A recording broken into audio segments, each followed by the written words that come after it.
আমরা এই মুহূর্তে রয়েছি এফডিসি রেল গেটে এবং আমরা দেখতে পাচ্ছি যে ছাত্র আন্দোলনের কর্মসূচি কিন্তু চলছে। কোটা আন্দোলন নিয়ে যেই কর্মসূচিটা সেটা কিন্তু বেশ জোরে সোরে চলছে। আমাদের পেছনে আমাদের সাথে রয়েছেন মহিউদ্দিন রনি, তার সাথে একটু কথা বলবো, অন্যান্য ছাত্রদের সাথে কথা বলবো।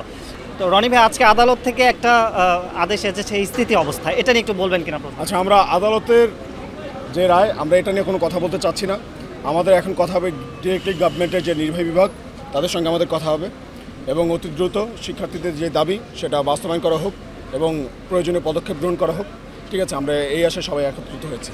আর সাধারণ জনগণ একটা ব্যাপার নিয়ে একটু দ্বিধান্বিত যে আসলে কোটা সংস্কার চাচ্ছেন নাকি বাতিল চাচ্ছেন আপনারা? আসলে দেখেন, চাকরি ক্ষেত্রে, সকল গ্রেডের চাকরি ক্ষেত্রে আমরা একদম বৈষম্যমূলক যে কোটা সেটা বাতিল চাচ্ছি এবং যারা অনগ্রসর জাতি আছে, যেমন প্রতিবন্ধী আছে, ক্ষুদ্র নৃগোষ্ঠী আছে, তাদেরকে একদম ন্যূনতম অবস্থায় কোটাটা নামিয়ে এনে যাতে বৈষম্য না হয় এমন একটা অবস্থানে সংস্কার করে, ঠিক আছে, এরকম একটা রায় দেওয়া হোক, আমরা এটা চাচ্ছি। আদালত থেকে অনুরোধ করা হয়েছে যে ছাত্ররা পড়াশোনায় ফিরে যাক, আগামী 7ই আগস্ট পর্যন্ত এটা বহাল থাকবে, যে তার মধ্যে যদি সিদ্ধান্ত না হয় তারপর আবার কর্মসূচি। সেটা আমরা দেখেছি যে সেটা সবসময় করা হয়েছে, যত আন্দোলন বিগত বছরে দেখেছেন এরকম শাসক গোষ্ঠীতে তাদের কথা বলবেই। ৬৬তে দেখেছি, আমরা ৫২তে দেখেছি, ৭১-এ দেখেছি, ১৮-তে দেখেছি এবং ২৪ সাল। এখন কেউ আর বোকা না, ঠিক আছে। তো আমরা শিক্ষার্থীরা আমরা জানি, আমরা যেহেতু ৬৬তে কেউ ছাত্ররা তাদের আন্দোলন বিফলে যায়নি, ৫২-তে যায়নি, ৭১-এ যায়নি, ১৮-তে যায়নি, আজকে ২০২৪ সাল। আজকে ইনশাল্লাহ ছাত্ররা আন্দোলন বিফলে যাবে না, তারা তাদের কমিটমেন্ট মেনটেন করে তারপর ঘরে ফিরবে। সে মুক্তিযোদ্ধাদেরকে আমরা আমাদের সর্বোচ্চ সম্মানের জায়গায় রাখি।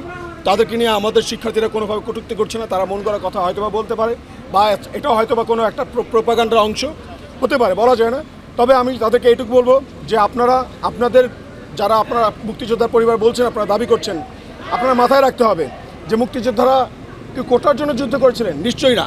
তারা যুদ্ধ করেছিলেন দেশের মানুষের জন্য, জনগণের কথা চিন্তা করে। একটা স্বাধীন সার্বভৌম রাষ্ট্র তারা গঠন করেছেন। আজকে আমরা সেই স্বাধীন বাংলাদেশে মুক্ত বাতাসে আমরা প্রাণ ভরে শ্বাস নিচ্ছি। তাদের শ্রদ্ধার জায়গা আমাদের কাছে, ঠিক আছে, সর্বোচ্চ স্তরে। তো মুক্তিযোদ্ধার পরিবারের যারা সন্তান আছে তারা যেন বিচ্ছিন্ন না হয়ে যায়, তারাও যেন আমাদের সাথে আছে। আমি অনেককে দেখেছি, আমাদের অনেক বন্ধুরা আছে মুক্তিযোদ্ধা পরিবারের সন্তান, তারা বলছে তারা বৈষম্য চায় না, তারা আমাদের সঙ্গে সংহতি প্রকাশ করেছে, আজকেও প্রকাশ করে গেছে কয়েকজন।